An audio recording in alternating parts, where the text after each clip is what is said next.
Good morning everyone.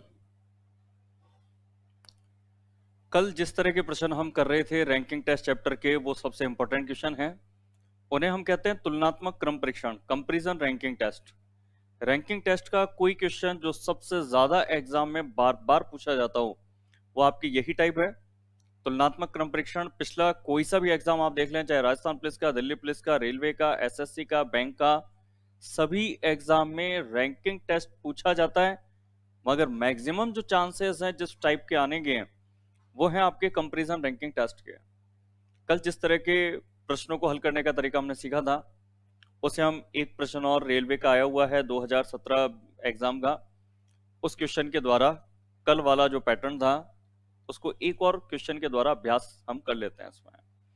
तो यहां पर हम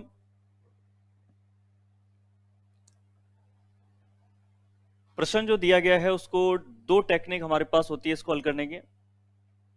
एक, कि अगर सबसे छोटा या सबसे बड़ा निकालना है, तो सबसे छोटा अगर निकालना है तो जो इनके अंदर बड़े बताए जाते हैं कि ये लंबा है, ये इससे छोटा है, इन व्यक्तियों को काटते जाओ। क्योंकि जो लंबा है वो पूछ नहीं रहा हमसे, छोटा पूछ रहा है वो। और कोई व्यक्ति अगर किसी दूसरे से छोटा है तो जिससे छोटा है यानी वो तो उससे बड़ा हुआ।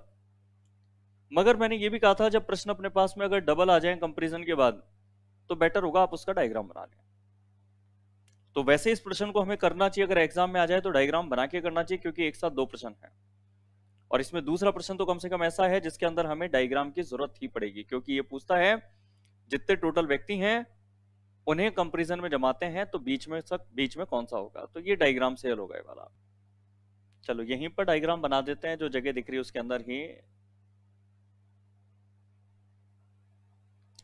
तो यहां पर हमें योगेश अल्पेश से लंबा कहा था, ये योगेश है, लंबा है, अल्पेश से है। योगेश अल्पेश से लंबा है किंतु धर्मेश से छोटा है। योगेश लंबा तो अल्पेश से है, मगर छोटा किससे है ये? धर्मेश से। सुरेश राजेश से छोटा है, दोनों नए नाम है, अभी छोड़ दो आप। मगर हरीश अल्पेश जितना लंबा नहीं है। जो हरीश है वो अल्पेश जितना लंबा नहीं है। तो ये है हरीश, और ये अल्पेश जितना लंबा नहीं है। हरीश अल्पेश जितना लंबा नहीं है। रमेश धर्मेश से लंबा किंतु सुरेश से छोटा है। रमेश धर्मेश से तो लंबा है किंतु सुरेश से छोटा है। तो एक ना एक व्यक्ति कोई ना कोई इसके अंदर रहा होगा। योगेश हमारे आ चुका क्या? तो योगेश यहाँ पे आ चुका, अल्पेश से लंबा किंतु धर्मेश से छोटा, सुरेश राजेश से छोटा। ये लाइन अभी तक हमने नहीं बनाई थी, तो ये बना लेते हैं इसके अंदर। सुरेश छोटा है राजेश से, ये जो छोड़ी गई लाइन थी ये जैसे बनाएंगे तो व्यक्ति बन गए 7। और 7 व्यक्तियों में आपसे जो पूछा है वो पूछा है कि मध्य में कौन होगा, बीच में कौन होगा। तो 3 इधर के हटा दो, 3 इधर के हटा दो, तो मध्य में कौन आ जाएगा? धर्मेश। तो यहां पर जो उत्तर है वो हम लगाएंगे फोर्थ वाला। इसमें क्रॉस वाली जो टेक्निक थी उसमें योगेश अल्पेश से लंबा है। तो योगेश अगर अल्पेश से लंबा है तो योगेश तो लंबा है, तो सबसे छोटे की लिस्ट से हट गया। किंतु धर्मेश से छोटा है, धर्मेश से अगर कोई छोटा मौजूद है तो धर्मेश सबसे छोटा नहीं होगा। सुरेश राजेश से छोटा है, सुरेश भी अगर राजेश से छोटा है तो राजेश से अगर कोई छोटा है तो राजेश सबसे छोटा नहीं होगा।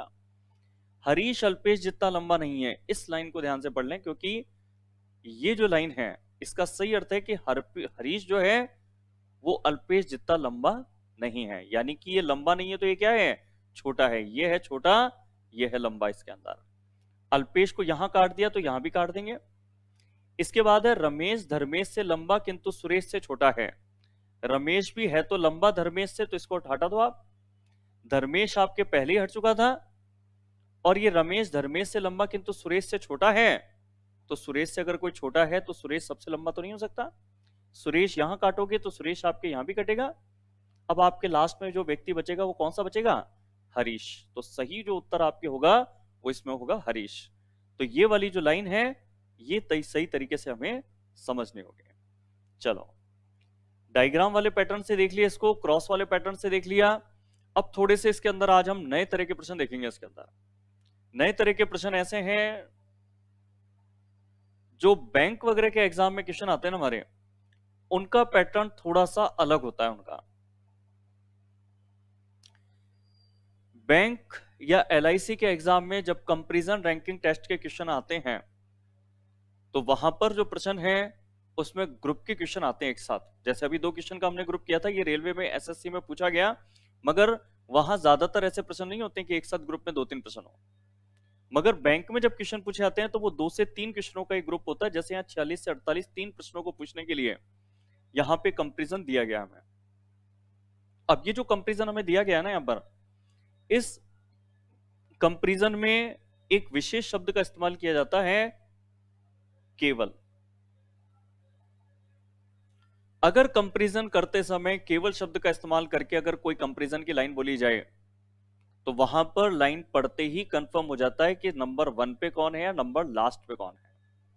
कैसे? आप सोचो, मान लीजिए कि हम कक्षा में 10 जनों ने पेपर दिया और 10 जनों ने जो पेपर दिया, पेपर देने के बाद में यदि मनीष नाम का जो व्यक्ति है ये अपना रिजल्ट देख करके आता है 10 जनों के अंदर कि भाई मेरी रैंक कितनी बनी। अब उसने रैंक नहीं बोली मगर रैंक समझ में आएगी अगर वो केवल शब्द का प्रयोग करके बोले, मनीष नाम का व्यक्ति ये बोले कि मैं केवल कक्षा में रवि से पीछे हूं। अब ये जो लाइन मैंने यहां पे लिखी है ना, इसको आप आराम से फील कर सकते हैं आप कि अगर आप केवल शब्द लगा करके और किसी कक्षा में जाकर के आप ये अनाउंसमेंट कर दें कि मैं पूरी कक्षा में केवल रवि से पीछे हूं, तो अगर आप पूरी कक्षा में केवल रवि से पीछे हो ना, तो आपकी जो रैंक है, कहने वाले व्यक्ति की जो रैंक है वो होगी 2nd नंबर। और आप केवल रवि से पीछे हो तो रवि हो गया 1st नंबर। यानी कि केवल शब्द लगने की वजह से यहां शुरुआत में ही नंबर 1 और नंबर 2 जो है वो पता लग गया। जबकि अब तक जितने प्रश्न हमने पिछली क्लास में किए थे केवल शब्द नहीं होता था, तो हम सारे व्यक्तियों के कंपैरिजन आपस में पढ़ करके फिर डिसाइड करते थे कि सबसे छोटा हरीश है, सबसे बड़ा योगेश है, मध्य में कौन है, ये सारी चीजें हम डिसाइड करते थे जब सारी लाइनें पढ़ लेते थे। मगर जब केवल शब्द के द्वारा कोई कंपैरिजन लिखा होता है ना, तो उसमें केवल शब्द कहने की वजह से या तो स्टार्टिंग का पता लग जाता है हमें या लास्ट का पता लग जाता है। अगर ये मनीष यहां पर ये कहता है कि मैं केवल कक्षा में रवि और मनोज से पीछे हूं, केवल रवि और मनोज से, तो 2 व्यक्तियों से अगर ये पीछे होता केवल 2 से, तो फिर मनीष जो है कितने नंबर पे पहुंच जाता? 3 पर। तो केवल शब्द एक तरीके से बाउंड करता हमें कि केवल इन्हीं व्यक्तियों से, तो जब वो बाउंड कर देता है तो फिर हमें उसकी स्थिति नंबर पता लग जाती है हमें। तो यहां जब भी आप प्रश्न सॉल्व करेंगे तो उसमें आप नंबरिंग शुरुआत में डाल सकते हैं, क्योंकि यहां पर केवल शब्द होने की वजह से आप व्यक्ति का क्रम स्थान शुरुआत में ही पता कर लेते हैं कि स्टार्टिंग में है ये व्यक्ति शुरू के 2-3 नंबरों पे या लास्ट में है। जैसे देखो इस प्रश्न को सॉल्व करने का जो तरीका है वो कैसा होगा, इस क्वेश्चन को आप सॉल्व करते हुए मुझे देखिए आप। और इस क्वेश्चन में हमेशा जितने व्यक्ति है ना उतने नंबर आप शुरुआत में ही डाल सकते हैं। ये हैं 6 व्यक्तियों को क्रम देना है आपको, ठीक है। 6 व्यक्तियों में 6 मित्रों में से प्रत्येक को एक परीक्षा में अलग अलग अंक मिले हैं, बराबर किसी के भी नहीं है, पहले क्लियर कर रहा, सबको अलग अलग अंक मिले इनके अंदर। सी को केवल ए व ई से अधिक मिले हैं। सी की जो रैंक रही है ना वो केवल 2 ही व्यक्तियों से ऊपर रही है, तो आप सी को रख देंगे 4 नंबर पे, क्योंकि 6 व्यक्तियों में जो 4 नंबर पता नहीं है, मगर ये कंफर्म है कि लास्ट की 3 सीटों पर यही व्यक्ति होंगे, ये तय है। अब बचे हुए जो आपके पास व्यक्ति हैं, बी है, डी है, एफ है, ये आपके कंफर्म है शुरू के 3 पे आएंगे। और शुरू के 3 में भी कहां आएंगे, तो इसके लिए ये लाइन कहता है हमें डी को केवल बी से ही कम मिले हैं। जो डी नाम का व्यक्ति है ना, इसको कम केवल मिले 20 से कम, तो डी को आप रखना यहां पर। तो ये कम तो हुआ, मगर केवल एक ही जो व्यक्ति बी है केवल उससे कम हुआ। अब बी और डी आ चुका, तो बचा कौन? एफ। बचा हुआ एफ कहां पे होगा? 3 पर। और अब लास्ट में जब वो ये कहता है कि ई को सबसे कम अंक नहीं मिले हैं, तो फिर ई को सबसे कम नहीं मिलेंगे, 6 पे नहीं होगा, तो ई की स्थिति तो 5 पे हो गई। तो ई अगर कंफर्म 5 पे हो गया तो फिर 6 की स्थिति ए पे बचेगी। तो इनको कंफर्म को मैं यहाँ पर कंफर्म भी पेश कर देता हूं कि ई तो यहाँ कंफर्म हो गया और ए आपका यहाँ कंफर्म हो गया। और अगर साफ साफ उतारूं तो ई और ए को इस तरीके से, ये लो, ई सबसे अंत में नहीं है, ये ए हो गया आपका। अब इसमें ये जो बैंक के प्रश्न आते हैं इनके अंदर कंपैरिजन के, इनमें एक चीज और होती है कि कुछ अंकों के आधार पे, नंबरों के आधार पे भी इनके कंपैरिजन को शो किया जाता है। जैसे देखो यहाँ पे कहता है जिससे तीसरे नंबर पे सर्वाधिक अंक मिले ना उसे 81 अंक मिले। ये बताओ तीसरे नंबर पे सर्वाधिक एफ को मिले तो इसके जो अंक है ना वो यहां पर कितने लिख देने हैं, 81। ई को 62 अंक मिले हैं, ई आपका 5 नंबर पे है, इसके अंक मिले हैं 62। अब ये कंपैरिजन जो आपने बनाया इसको देखकर नीचे जो प्रश्न है उनके उत्तर देने हैं। तो नीचे वाले जो प्रश्न है अब उन पर ले चलता हूं मैं आपको। नीचे का प्रश्न संभावित रूप से आपसे पूछ रहा है कि भाई कंफर्म नहीं मगर उत्तर विकल्प देख करके आप तय कर लीजिए कि संभावित रूप से सी के अंक निम्नलिखित में से कौन से हो सकते हैं। सी के जो अंक होंगे ना वो किस अंकों के बीच में होंगे, 62 के और 81 के बीच में होंगे। अब 62 और 81 के बीच का ऐसा ऑप्शन आपको छांटना है, निम्नलिखित ये उत्तर विकल्प है इनमें से। 62 और 81 के बीच का ऑप्शन 61 नहीं होगा। 62 और 81 के बीच के ऑप्शन में आपके केवल और केवल क्या होगा, 70, क्योंकि ये 81 से बड़े हैं, ये 81 है। तो उत्तर विकल्प देख करके ही यहां पर प्रश्न का उत्तर देना होता है हमें। तभी वो कह रहा है निम्नलिखित में से बताइए आप, क्योंकि वैसे तो सी के अंक 62 और 81 के बीच में कोई सा भी नंबर हो सकता है, चाहे 65 हो सकता है, 70 हो सकता है, या फिर 80 हो सकता है, कोई भी हो सकता है। मगर आपको जो चॉइस है ऑप्शन की वहां देख करके आपको बताना है कि कौन सा सी के अंक संभावित रूप से हो सकते हैं। साफ कह रहा है संभावित रूप से। ठीक है, अगले प्रश्न में आते हैं। इसमें अपन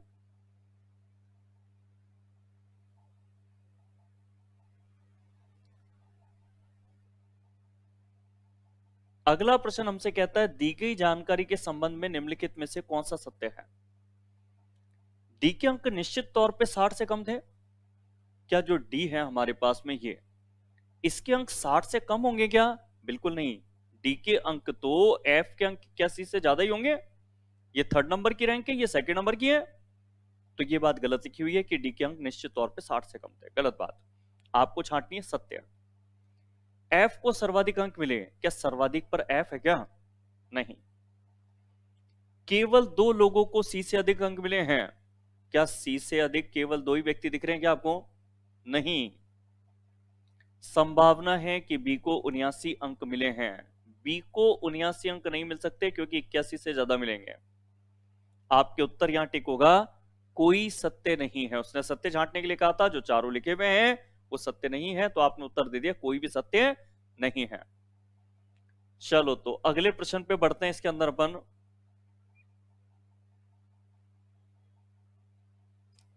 अगला प्रश्न आपके पास है अब ये वाला प्रश्न। कहता है जिस व्यक्ति को सर्वाधिक अंक मिले हैं, हम जानते हैं सर्वाधिक अंक किसको मिले हैं, बी को मिले हैं, और ये जिस व्यक्ति को सर्वाधिक अंक मिले हैं उसे एफ के अंकों से 13 अंक अधिक मिले हैं। एफ के अंकों से 13 अंक अधिक, एफ के अंक कितने हैं 81, उससे 13 यदि अधिक मिले हैं तो 81 प्लस 13 अगर कर दें तो यहां पे बी के अंक हम 94 लिख सकते हैं। तो ये कहता है निम्नलिखित में से फिर डी के अंक कौन से हो सकते हैं फिर। अब आपको ये तो पता लग गया बी के 94 हैं, एफ के 81 हैं, तो 81 और 94 के बीच में होंगे डी के अंक। अब ऐसा उत्तर विकल्प जो 81 और 94 के बीच में हो, तो 81 और 94 के बीच का जो विकल्प है वो एकमात्र यहां पे दिया है 89। तो जो निम्नलिखित में से उत्तर छांटना था, यहां पर हमने आंसर क्या छांट दिया इसमें, सी वाला इसमें। चलो इसी तरह का एक और प्रश्न मैं आपको करा देता हूं जो कि बैंक में आता है, एलआईसी के एग्जाम में आता है। बाई चांस ये होता है जब कभी बैंक या एलआईसी से बाहर इस तरह के प्रश्न दिए जाते हैं।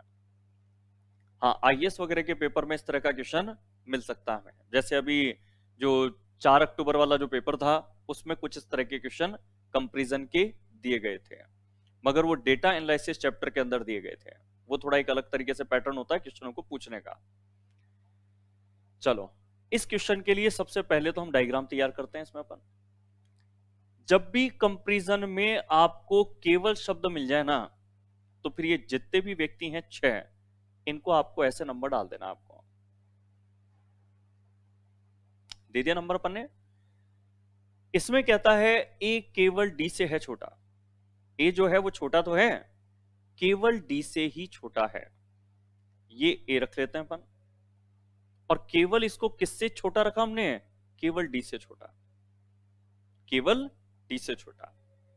अगर हम ए को थर्ड नंबर पे रख देते तो ये थर्ड नंबर वाला व्यक्ति कितने व्यक्तियों से छोटा हो जाता? 2 व्यक्तियों से। ठीक है, चलो आगे बढ़ते हैं। सी से केवल 3 लोग छोटे हैं।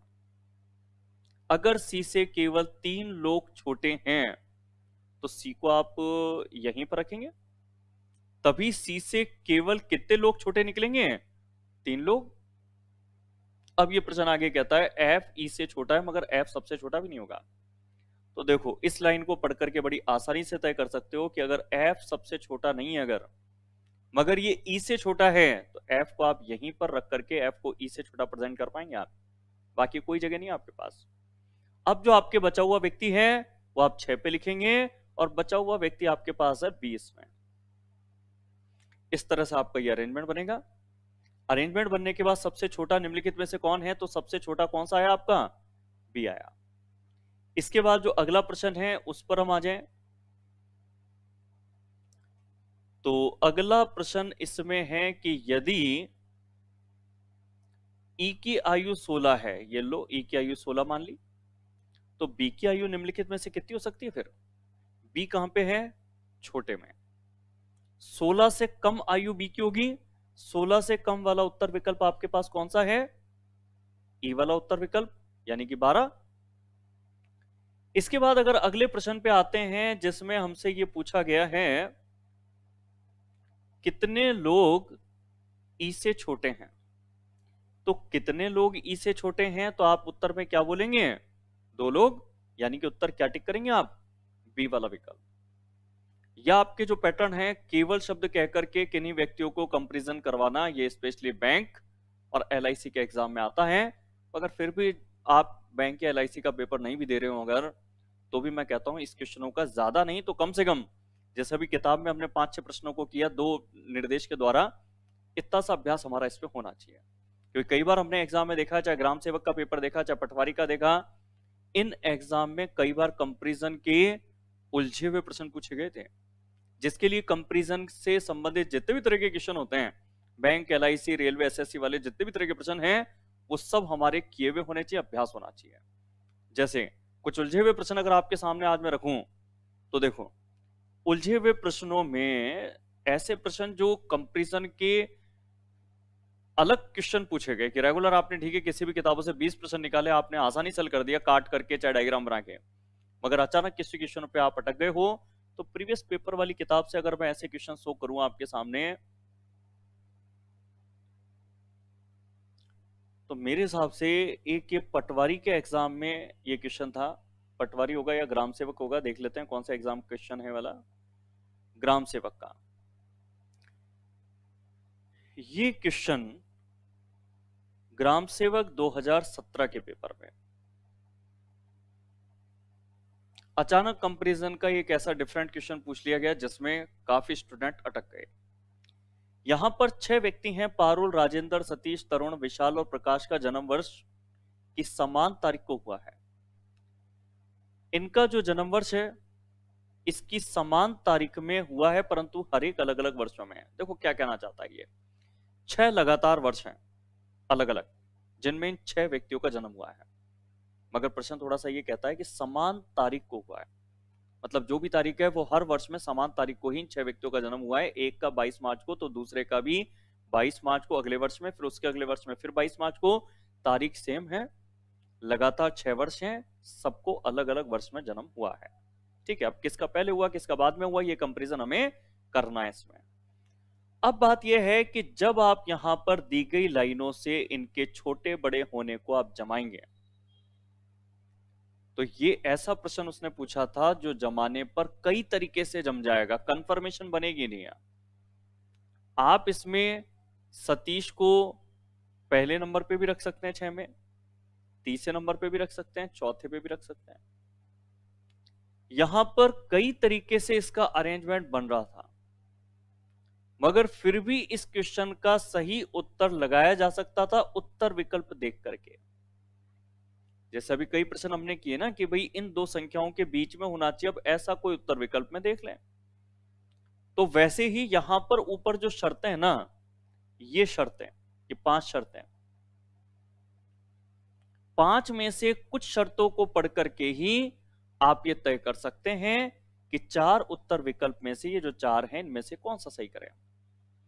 ठीक है, तो यहां ये उत्तर विकल्प को प्रश्न के जो निर्देश हैं उनके साथ देखना पड़ेगा। अब प्रश्न में करना क्या है, उत्तर विकल्प में क्या दिया है ये भी मैं आपको समझा दूं। प्रश्न में कहता है कि प्रश्न समूह में सबसे छोटे से शुरू होकर सबसे बड़े तक की सूची में कौन सा सही है। कहां से स्टार्ट करके, सबसे छोटे से। चलो, पूरा प्रश्न जैसा मैंने कहा एक साथ दिखना जरूरी है, जितना एक साथ देख सकें और फॉन्ट भी ज्यादा छोटा ना हो, मैं कोशिश करूंगा। यहां पर इतना एरिया मुझे कम से कम देखना जरूरी है। और मैं एक काम कर सकता हूं, पारुल सतीश से बड़ी है, ये लाइन में याद रख लूंगा इसमें। ठीक है, तो अब मैं इसके अंदर ये चारों ऑप्शन और एक लाइन मैंने कहा कि वो मैं यहां पे लिख लेता हूं, याद रखनी है हमें कि पारुल सतीश से बड़ी है। अब ये क्वेश्चन हमें पूरा का पूरा यहां पर विजुअल हो रहा है। अब देखो आप, ये जो उत्तर विकल्प है इसमें ये गौर कर लीजिएगा आप कि सबसे छोटे से शुरू होकर सबसे बड़े तक की सूची है। सबसे छोटे से शुरू होकर, यहां से सतीश सबसे छोटा शो रहा है क्या था, सबसे छोटे से शुरू होकर के उसके बाद में बड़े होने की सूची को यहां पर दिखाया गया है। सबसे छोटा है और उसके बाद में ये सारे के सारे बड़े हैं। अब देखो आप, पहली शर्त की पारुल सतीश से बड़ी हो, तो सबके अंदर ये चीज सो हो रही है कि सतीश जहां पे है वो सबसे छोटे पे है और सतीश से बड़ी है पारुल सभी में। तो अभी तक पहली लाइन सब पे लागू हुई। अब आते हैं दूसरी लाइन पर, राजेंद्र तरुण और विशाल दोनों से बड़ा है। राजेंद्र हमें बड़ा चाहिए तो राजेंद्र हमें लास्ट की तरफ चाहिए होगा, और राजेंद्र हमें किन दोनों से बड़ा चाहिए, तरुण और विशाल से। तो राजेंद्र तीनों में तो सही स्थिति में है, यहां गलत स्थिति पे, क्योंकि राजेंद्र यहाँ पे छोटा है, तरुण और विशाल इधर की तरफ है बड़े में। तो इस लाइन को पढ़ करके पता लग गया कि अगर राजेंद्र बड़ा चाहिए तो राजेंद्र की यहां स्थिति जो दी गई है वो गलत है, क्योंकि ये छोटे की तरफ दिखाई दे रहा है इधर की तरफ हमें। अब आपके पास 3 उत्तर विकल्प बचे हैं। ठीक है, अगली लाइन को पढ़ा कि प्रकाश तरुण से 2 वर्ष बड़ा है। लगातार 6 वर्षों में ये 6 व्यक्ति जमे हुए हैं, और अगर प्रकाश जो है वो तरुण से 2 वर्ष बड़ा है, तो अगर प्रकाश बड़ा है ना, तो बड़ा है तो इधर की तरफ आएगा वो। अब इन तीनों में प्रकाश पहले दिखना चाहिए, और प्रकाश तरुण से 2 वर्ष बड़ा है, तो लगातार अगर ये प्रकाश और तरुण दिखते हैं तो गलत है। ये लगातार प्रकाश और तरुण दिखते हैं तो गलत है, और अगर ये तीनों उत्तर विकल्प आपके गलत हैं तो सही कौन सा है, 4th नंबर का, क्योंकि इसमें आपके जो प्रकाश है वो तरुण से 2 वर्ष बड़ा है। ये तो है 1 वर्ष के अंतर पे, और ये है 2 वर्ष बड़े पे। आपने जब यहां तक की लाइन पढ़ी तभी आपके निर्धारित हो गया कि जो ये चारों विकल्प है ना, इन चारों विकल्प के अंदर सही कौन सा होगा, इसके अंदर 4 नंबर का। मगर वैसे इस प्रश्न को अगर आप जमाने के आधार पे करके देखेंगे, जो जनरल स्टूडेंट पहली बार में करता है, तो ये प्रश्न आपका एग्जाम में बहुत टाइम ले सकता है, क्योंकि जब आप इसको जमाएंगे कि पारुल सतीश से बड़ी है, तो आप 6 नंबरों में सतीश से बड़ी यहां पर भी पारुल को रख सकते हैं, सतीश से बड़ी पारुल को यहां भी रख सकते हैं। फर्स्ट नंबर जो इसकी सही स्थिति है, उत्तर विकल्प देख के पता लगा, मगर यहां भी रख सकते हैं। अब आप इसमें हो सकता है बहुत मशक्कत, घर पे जैसे बहुत टाइम है तो इस तरीके से बना लें, तो आपका एक डायग्राम भी बन जाएगा, दूसरा ही बन जाएगा, तीसरा ही बन जाएगा, मगर कंफर्म नहीं होगा। तो घर पे तो ये मशक्कत ठीक है, मगर एग्जाम में इस क्वेश्चन को अगर सॉल्व करना था तो वो सॉल्व होता इस तरीके से। और ये क्वेश्चन मैं आपको ये और कह देता हूं, सेम क्वेश्चन दोबारा रिपीट होगा आपके एग्जाम में, क्योंकि एग्जाम के इस तरह के जो एंटिक क्वेश्चन है बार बार रिपीट होते हैं। बस फायदा ये है, आपने ये क्वेश्चन अगर देखा हुआ है सॉल्व करते हुए, तो ये कंफर्म है कि आपके आने वाले किसी एग्जाम में सेम क्वेश्चन आ जाए तो आप इस क्वेश्चन को जरूर कर सकते हैं। मगर आप ही कर सकते हैं, ये वो क्वेश्चन है जो मैक्सिमम स्टूडेंट छोड़ते हैं या गलत जिनके प्रश्न होता है, ये कुछ चुनिंदा क्वेश्चन होता है। जैसे एक क्वेश्चन और मैं आपको दिखाता हूं, 3 बार रिपीट हुआ है और इसी तरह का क्वेश्चन है, मिलता जुलता, खुद ग्राम सेवक के पेपर में भी था, आईएएस के पेपर में आ चुका, केवीएस के पेपर में आ चुका।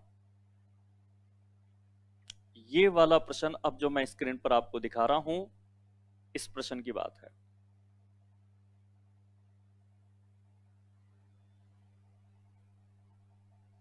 सेम वैसा ही प्रश्न, वहां भी 6 व्यक्ति थे पिछले प्रश्न में, इसमें भी 6 व्यक्ति हैं।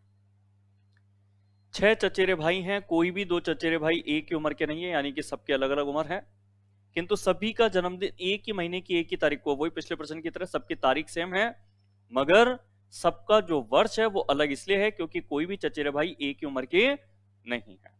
सेम वैसे की वैसे लाइन ग्राम सेवक के 17 वाले पेपर में आया, मगर ये क्वेश्चन ग्राम सेवक 17 में आने से पहले केवीएस के पेपर में और आईएएस के 2015 वाले पेपर में सेम पूछा हुआ ये क्वेश्चन। अब जिसने अगर इस क्वेश्चन को पहले ही किसी एग्जाम में, जैसे आईएएस 15 के किसी ने पेपर निकाले और तभी सॉल्व कर लिया हो, केवीएस के पेपर में सॉल्व कर लिया हो, तो ग्राम सेवक के पेपर में जब वो ये क्वेश्चन देखेगा तो वो तो इसको सॉल्व कर सकता है, मगर बाकियों के लिए ये कंपैरिजन एक टफ हो सकता है। इसीलिए मैं कहता हूं प्रीवियस पेपर के जो क्वेश्चन हैं वो हमेशा हम निकालें, तो एग्जाम में जो एक दो अजीब से प्रश्न होंगे वो हम सॉल्व करके और बहुत से स्टूडेंटों को पीछे छोड़ सकते हैं। चलो, एक अच्छा क्वेश्चन है, ये भी मैं आपको बताता हूं। और आपने देखा होगा टाइप 5 कंपैरिजन रैंकिंग टेस्ट को मैंने काफी समय दिया क्योंकि मैंने कहा सबसे इंपॉर्टेंट है ये। इसके आज हम अच्छे लेवल वाले जो प्रश्न हैं वो आज कर रहे हैं आज की क्लास में। हम कल की क्लास में हमने वो क्वेश्चन किए थे जो लगातार आपको सभी एग्जाम में दिखाई देंगे, 10 के 10 क्वेश्चन। ये वो हैं जो आपको लगातार 30-40 क्वेश्चनों में एक मिलेगा। बहुत कम आते हैं ऐसे प्रश्न, मगर एक क्वेश्चन भी कभी एग्जाम में हमारे रिपीट हो गया हो, जैसे ये हो ही रहा है आपके एग्जाम में बार बार रिपीट, तो ये एक क्वेश्चन आपके लिए बहुत इंपॉर्टेंट हो जाता है अगर आप इसको करके आ जाते हैं तो। आप चलो, यहां पर 6 चचेरे भाई हैं, कोई भी 2 चचेरे भाई एक ही उम्र के नहीं हैं, किंतु सभी का जन्मदिन एक ही महीने की 1 तारीख को हुआ है। अब यहां प्रश्न में पिछली बार की तरह कंपैरिजन 6 व्यक्तियों के नाम लिखे हुए नहीं है, इसलिए यहां पे आपको बनाना ही पड़ेगा, क्योंकि नीचे तो केवल ये प्रश्न पूछा है निम्नलिखित में से कौन सा एक संभव है, मतलब कि कौन किससे बड़ा है या किससे छोटा है, केवल 2 व्यक्तियों में कंपेयर, उस तरीके से उत्तर नीचे यहाँ पे दिए हुए हैं कि डी 20 वर्ष का है, एफ 18 वर्ष का है, इस तरीके से। ठीक है, अब इसको जमाते कैसे हैं, देखो यहाँ पे हम क्या करेंगे, जैसे बैंक वाला प्रश्न हमने किया था ना आज, वैसे इसको भी हम करेंगे। हम 6 चचेरे भाई हैं तो हम 6 नंबर यहाँ पे डाल देते हैं इस तरीके से, या नंबर की जगह हम चाहें तो इसमें अलग अलग वर्ष है उससे कर लेते हैं। चलो, कि सबसे छोटा 17 वर्ष का है तो हम ऐसे कर लेते हैं, ये ज्यादा बढ़िया। सबसे छोटा 17, तो 17 के बाद लगातार 6 वर्ष लिख दो। देखो कैसे करेंगे अपन, सबसे छोटा है 17, फिर 18, 19, 20, 21 और 22, ये हो गए लगातार 6 वर्ष। सबसे छोटा जो है वो 17 वर्ष का और सबसे बड़ा ई है 22 वर्ष का। ये 22 वर्ष का जो है उसकी डिटेल हमें मिली कि वो ई है। कहता है एफ उम्र में कहीं भी बी और डी के बीच में होगा। एफ आप जहां भी रखोगे इन बचे हुए पांचों में से, ये एफ आपका बीच में रहेगा, और ये बीच में रहेगा किन किन के, बी के और डी के, मगर बी और डी को मैं लिख रहा हूं इस तरीके से। एफ जहां पे भी होगा ये बी और डी के बीच में होगा। इसके बाद ये कहता है कि ए बी से उम्र में बड़ा होगा। अगर ए बी से उम्र में बड़ा है तो बी को आप चाहे यहां लिखें चाहे बी यहां लिखें, मगर बी से बड़े में आप ए को लिखेंगे। जैसे कि मान लीजिए एफ अगर बी और डी के बीच में है, आपने अगर उसको यहां तीनों को लगातार बना दिया अगर, तो वो गलत हो जाएगा आपका। क्या आपने अगर ऐसा बना दिया हो कि एफ जो है बी और डी के बीच में है, तो ये गलत क्यों हो जाएगा? क्योंकि वो कहता है कि ए बी से बड़ा है। अब अगर आपने बी डी एफ लगातार तीनों को बना दिया तो ए इनसे बड़ा कहां बन पाएगा, जगह ही नहीं है। तो कहता है कि आप कम से कम एक स्पेस छोड़ करके बनाएं, यानी कि आपको ये जगह तो छोड़नी पड़ेगी 21 वाली। आप लगातार ऐसे तीन बना सकते हैं, क्योंकि जहां भी आप बी रखोगे इन तीनों में से बी से बड़ा ए प्रेजेंट होगा, ये इसने यहां पर कह दिया हमें। जो तीनों आप जमाओगे उसमें जो आपका डी है सी डी से बड़ा है। जब हमें यह पता लगा कि लगातार तीन ऐसे जमने चाहिए जिसमें कि डी से बड़ा सी रहे, तो अब आपका ये सेटअप भी गलत हो गया। क्यों? क्योंकि अब आपके साथ क्या होगा इसके अंदर कि सी अगर डी से बड़ा है तो आप इन तीनों पर ही इनको जमा सकते हैं, एफ को, बी को और डी को। क्योंकि अगर आप यहां जमा रहे होते तो यहां जमाने पर एक जगह तो ए को मिलती, तो फिर इसमें सी डी से बड़ा है वो कैसे बन पाता? आपको कम से कम इन बी और डी से ए और सी अगर बड़े चाहिए तो दो व्यक्तियों की जगह तो छोड़नी पड़ेगी। अब ए और सी आपके यहां आएंगे और उसमें भी एक चीज उसने कही कि ए सी से 1 वर्ष बड़ा होगा, और ए अगर बड़ा होगा सी से तो ये लो ए को बड़ा कर दिया 1 वर्ष सी से। अब ए और सी आपके जो बोले थे ना कि बी से बड़ा हो, ये लो ए आपका बी से बड़ा ही होगा, और उसने कहा था सी डी से बड़ा हो, ये लो सी डी से बड़ा ही होगा। तो कुल मिलाकर के ए और सी आपके अगर बी और डी से बड़े हैं तो फिर ये तो कंफर्म था ना कि ए और सी तो आप इधर नीचे रख नहीं सकते इन जगह पे, क्योंकि ये बड़े हैं किसी से, और लगातार ये तीन आने ही हैं एफ बी और डी के बीच में, तो ये लगातार यहीं पर आ सकते हैं। अब बी और डी में से कौन 19 पे या कौन 17 पे हो ये कंफर्म नहीं है अभी तक, ये कंफर्म नहीं है, ये ध्यान रखिएगा। अब नीचे प्रश्नों के उत्तर अगर हम दें इसमें, तो नीचे आपके पास जो प्रश्न पूछा है उसमें एक तो ये पूछा था कि निम्नलिखित में से कौन सा एक संभव है। डी 20 वर्ष का है, संभव है क्या? तो नहीं, संभव नहीं है। 20 वर्ष का तो कौन है? सी है। एफ 18 वर्ष का है, क्या ये संभव है? बिल्कुल, एफ 18 वर्ष का है, ये सही बात है। बाकी एफ 19 का वो गलत, एफ 20 का वो गलत। सही उत्तर क्या है? सेकंड, कि एफ 18 वर्ष का है। सभी 6 चचेरे भाइयों को बढ़ती हुई उम्र के आधार पर तर्क संगत रूप से कितने उपक्रमों में रखना संभव है? ये उपक्रम क्या चीज हो गई है? क्रम, सीक्वेंस। ये जो हमने यहां पर 6 भाइयों का बनाया 17 से 22, इन 6 भाइयों का जो क्रम है वो कितने तरीके से बन सकता है? तो मैं यहां उत्तर दूंगा 2, कि 2 सीक्वेंस, ये 2 उपक्रमों के अनुसार इसको बनाया जा सकता है। एक उपक्रम जिसमें हम सबसे नीचे रखेंगे बी को, दूसरा उपक्रम जब हम बी की जगह 17 पे किसको रखेंगे? डी को। तो 2 तरीके से यहां पर हम इन 6 भाइयों का जो क्रम है वो व्यवस्थित कर सकते हैं। तो 2 तरीके से कर सकते हैं, तो ये उत्तर हमने टिक कर दिया इसमें 2। ये मेरे हिसाब से एक अच्छा प्रश्न था। जब जब एग्जाम में बार बार रिपीट हुआ तो जिसने शायद इस तरह का प्रश्न सॉल्व किया हो ना, मेरे हिसाब से उसके लिए आसान होगा। देखो, कोई भी सब्जेक्ट, कोई भी चैप्टर आप पढ़ते हो तो उसमें एक इजी पार्ट भी होता है, एक टफ पार्ट भी होता है।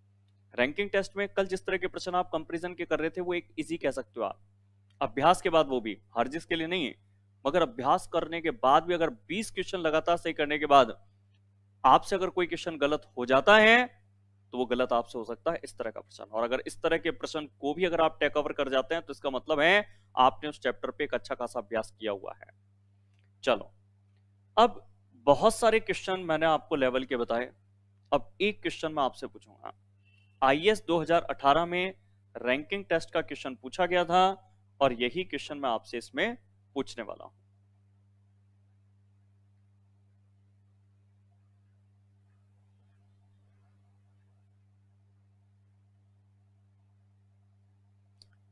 ये क्वेश्चन जो आप देख रहे हो 8 नंबर पे, ये क्वेश्चन का सही उत्तर आपको मुझे बताना है। और ये जो क्वेश्चन है रेलवे के पेपर में भी पूछा हुआ है और आईएएस के 18 वाले पेपर में भी इसको रिपीट किया है। और मैं आपसे कहता हूं ये क्वेश्चन आपको और भी कई एग्जाम में बार बार रिपीट मिलेगा आपको। तो ये क्वेश्चन अगर बार बार रिपीट हो रहा है और क्वेश्चन जैसा मैं कह रहा हूं थोड़ा अच्छा है, तो एक बार आप इसको पहले खुद ट्राई करके देखिए, उसके बाद में मैं आपको इसका सॉल्यूशन बताता हूं।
चलो कई जनों के आंसर मेरे पास आ चुके हैं। पीएल ने 12 आंसर दिया है, अशोक ने 12 दिया है, सतीश ने 12 दिया है, काजल ने 12 दिया है, ललित का 12 है, सतीश कुमार का 12 है, रणवीर का डी आंसर यानी कि 12 है, गुड़िया का सी यानी कि 9 है, हरकेश का 12 आंसर है, बुद्धाराम का 12 है, अजय का 12 है, सुषमा का 12 आंसर है,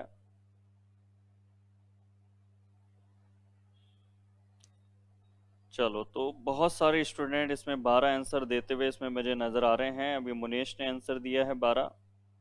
बाकी जो नाम आ रहे हैं वो सब रिपीट में पहले पढ़ चुका हूं मैं। राकेश कुमार 12 दे रहे हैं। अब एक चीज मैं आप लोगों से ईमानदारी से जानना चाहूंगा, कई जनों ने तो अभी 12 निकाला है, मगर आप में से कई जने ऐसे भी होंगे जिनका ये क्वेश्चन सॉल्व किया हुआ होगा, क्योंकि ये क्वेश्चन बार बार रिपीट हुआ है, तो आप में से कई जनों ने सॉल्व किया होगा। तो एक बार ईमानदारी से मुझे कमेंट बॉक्स पे ये बताइए कि कितने स्टूडेंट ऐसे हैं जिनका ये प्रश्न पहले ही हल किया हुआ था, देखा हुआ है, किसी भी किताबों से जाएं और उन्हें पहले ही पता था कि इसका आंसर 12 है। एक बार ईमानदारी से मुझे बताएं कितने स्टूडेंट ऐसे हैं जिनका ये प्रश्न पहले देखा हुआ है और 12 आंसर भी उनको पता है, सीधे हल ही करने की जरूरत नहीं पड़ी हो। तो पीएल मीना ईमानदारी से स्वीकार कर रहे हैं, हाँ सर ये क्वेश्चन मेरा देखा हुआ है। अरविंद धिनवा भी कह रहे हैं सर सॉल्व किया हुआ है। चलो तो कुछ स्टूडेंटों का ये क्वेश्चन पहले ही देखा हुआ था, क्योंकि क्वेश्चन जनरली मैं ये लेता हूँ एग्जाम में जो कई बार रिपीट हो रखे हैं, तो वो आप में भी कई जनों के किए हुए होते हैं। और दिलबर मीना कहते हैं सर अभी निकाला है, बिल्कुल ठीक है। चलो तो कई जनों ने इसे निकाला हुआ था, सतीश ने, पीएल ने, अरविंद ने, और कई जने ऐसे हैं जिन्होंने अभी निकाला है। तो ये चीज मैं इसलिए भी पूछ लेता हूँ जिससे कि कई स्टूडेंट थोड़े से टेंशन में आ जाते हैं कि कईयों का आंसर प्रश्न देखते ही बहुत जल्दी आ गया है और हम सॉल्व कर ही रहे हैं, तो क्या हम बहुत पीछे तो नहीं है? ऐसा नहीं है, क्योंकि क्वेश्चन जो कई बार हम यहाँ पर लेते हैं बनाए हुए तो है नहीं। क्वेश्चन मैं ज्यादातर वही प्रैक्टिस करवाता हूँ जो एग्जाम में पूछे हुए हैं। वो इसलिए कराता हूँ मैं क्योंकि ये सेम क्वेश्चन जब दोबारा वापस एग्जाम में आएंगे, क्योंकि ये तो तय है कि आएंगे ये क्वेश्चन, और जब आएंगे तो क्लास में अगर ये क्वेश्चन आपने एक बार हल होते हुए देख लिया तो आप एग्जाम में इस क्वेश्चन को जरूर सही करके आएंगे आप। इसीलिए जब अभ्यास करना ही हमें हमारी 50 मिनट या 55 मिनट की क्लास में, तो हम क्यों ना चुने हुए क्वेश्चनों को ही क्लास में लें। चलो ठीक है, अब इसमें आगे बढ़ता हूं मैं और इस क्वेश्चन को एक बार सॉल्व करा दूं मैं आपको अच्छी तरह। इस प्रश्न को, 60 विद्यार्थियों की कक्षा में लड़कियां लड़कों से दुगनी हैं। तो देखो 60 विद्यार्थियों में अगर लड़कियां लड़कों से दुगनी हैं, तो 60 में अगर लड़कों की संख्या 20 होगी तो लड़कों से दुगनी लड़कियां कितनी हो जाएगी? 40।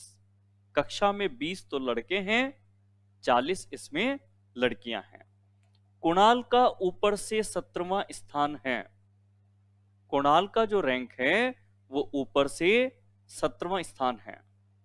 यदि कुणाल के आगे 9 लड़कियां हों, तो देखो पहले तो ये बनाता हूं, कुणाल का ऊपर से है 17वां स्थान। थोड़ा सा डायग्राम वे में अच्छी तरह समझाने के लिए स्पेस मैं इसमें ले रहा हूं।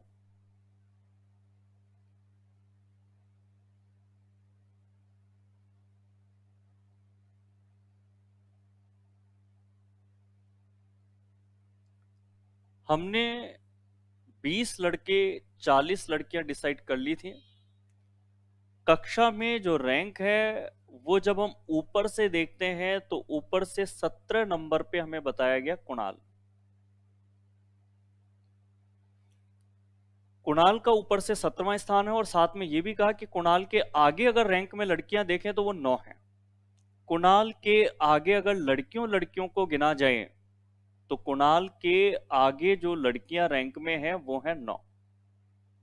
ये लाइन कहते ही ये पता लग गया कि अगर कुणाल के आगे 9 है लड़कियां रैंक में, तो 9 अगर लड़कियां हैं, तो 9 अगर लड़कियां हैं तो बचे हुए 8 क्या होंगे? लड़के होंगे। तो 17 तक में 8 तो लड़के हैं कक्षा में, 17 तक की रैंक में, और 9 क्या है? लड़कियां हैं। ये प्रश्न ने हमें बता दिया कि 9 लड़कियां हैं जो कुणाल के आगे हैं। तो अगर कुणाल के आगे 9 लड़कियां हैं तो बचे हुए 8 लड़के होंगे, और टोटल लड़के कक्षा में कितने थे? 20। 20 में से कुणाल तक कितने लड़के हमने पता कर लिए? 8। अब प्रश्न ने ये तो पूछा है कि कितने लड़के स्थान में उसके पीछे हैं। तो अगर कुणाल तक 8 लड़के आ चुके हैं 20 में से, तो 20 में से 8 आ चुके हैं, तो 20 में से 8 आ चुके हैं, तो अब कितने बचेंगे? 12। तो यहां पर जो सही उत्तर है वो हम टिक करेंगे डी वाला इसमें। चलो, एक प्रश्न और मुझे दिमाग में आ रहा है, कल ही एक स्टूडेंट ने कहा था सर इस तरह का एक क्वेश्चन क्लास में आप लीजिएगा। क्वेश्चन एक रैंकिंग टेस्ट में कई किताबों में दिया हुआ है, और एक दो बार पिछले 4-5 साल में मैंने एग्जाम में भी देखा है, जब किन्हीं व्यक्तियों के स्थान बता करके और फिर यह पूछा जाता है कम से कम संख्या व्यक्तियों की निकालिए। कम से कम कितने व्यक्ति होंगे? कुल कितने व्यक्ति होंगे ये टाइप 1 में आपने पढ़ा था, मगर कम से कम कितने व्यक्ति होंगे जब हमें किन्हीं व्यक्तियों के बारे में शर्त ऐसे हो कि अगर ए आगे से 5वां है और सी के पीछे 11 लड़के हैं,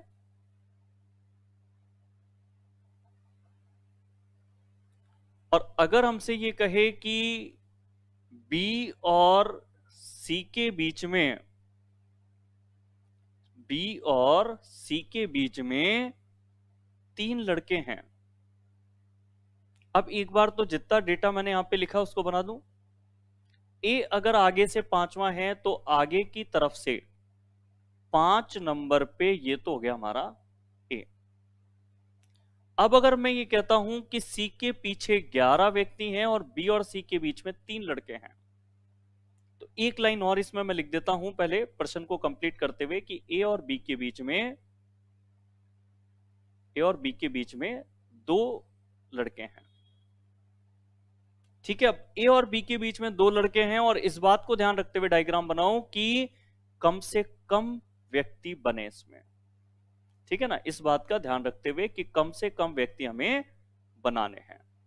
तो अब हम क्या करेंगे, इसके अंदर जब कम से कम का टारगेट मिलेगा ना हम, तो ए और बी के बीच में जो 2 लड़के बनाने हैं हम कंजूसी करेंगे, ए और बी इधर नहीं बनाएंगे। अब हम बनाएंगे ए से बी के बीच में 2 लड़के ऐसे। जो बने हुए लड़के थे उन्हीं में हमने इस शर्त को बना दिया कि ए और बी के बीच में 2 लड़के हैं।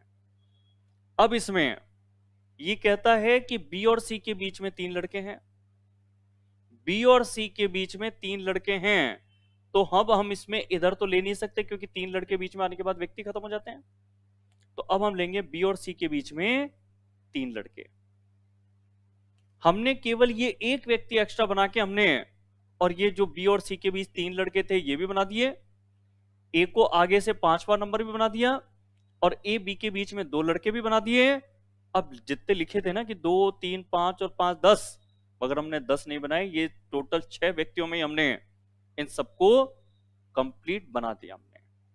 अब प्रश्न कहता है कि जो सी है, सी के पीछे 21 हैं, सी के पीछे 11 हैं, तो ये जो सी है इसके पीछे ये 11 लड़के अगर हम बना देते हैं, ये है सी के पीछे 11, ये वाले व्यक्ति, ये है सी के पीछे 11 इसमें। अब कुल व्यक्ति कम से कम कितने बने हैं? तो देखो आपके यहां तक व्यक्ति बन चुके हैं कितने, 3 और 3 6, और 11 बाद में बने, तो 11 और 6, तो 11 में अगर 6 जोड़ देते हैं तो 11 + 6 बराबर कितने हो गए? 17 व्यक्ति कम से कम बनाते हुए। अगर मैं ऐसी एक और प्रश्न बोलूं, ए का स्थान आगे से 8वां है, तो ये आगे की तरफ से 8 व्यक्ति मैंने ये बना दिए, 3 3 6 और 1 7 और ये 8, और लाइन अभी भी वही है, कम से कम व्यक्ति बनाते हुए हमें कुल आंसर देना है। अब अगर हमसे ये कहे कि बी का दाएं से 7वां है, तो ये नहीं कि आप पूरे 7 व्यक्ति ऐसे बना दें, आप एक काम करेंगे, कंजूसी करेंगे, और यहीं पर किनारे पे इसको मान करके और दाईं तरफ से 1 2 3 4 5 6 7 नंबर पे ये आप बनाएंगे बी को। ठीक है, दाईं तरफ से 7वें नंबर पे आपने बना दिया बी को, और टोटल व्यक्ति कितने बने हुए हैं आपके अभी तक? 8। उसी में आपने 8 नंबर पे ए को बना दिया बाएं से, और बी को भी बना दिया दाएं से 7वां। कम से कम 8 व्यक्ति बनाते हुए ही आपने इन दोनों को बना दिया। अब अगर हमसे प्रश्न इसमें यह कहता है कि दोनों के ठीक मध्य सी है, तो दोनों के अगर ठीक मध्य सी है तो ये हैं इसके अंदर 5 व्यक्ति, उनमें ठीक मध्य कौन होगा? सी, ये वाला। अब इस सी का स्थान अगर हमसे ये पूछ ले कि आगे से क्या होगा, तो सी का स्थान आगे से इसमें क्या हो जाएगा? 3, 4 और ये 5। तो कई बार इस तरीके से जब कम से कम व्यक्ति बनाने हो, तो आपने प्रश्न में जो भी शुरुआत में व्यक्ति बनाए हैं, 5 बनाए हैं, 8 बनाए हैं, 11 बनाए हैं, बस कोशिश करें कि उन्हीं व्यक्तियों पर क्या अन्य लाइनों को भी बनाया जा सकता है क्या। इस तरीके से जब आप उस तरह के प्रश्न हल करने की कोशिश करेंगे, कम से कम व्यक्ति निकालने वाले, तो वो प्रश्न आप हल कर पाएंगे। आज इसके अंदर हम इतना ही करते हैं, बाकी हम करेंगे कल की क्लास में।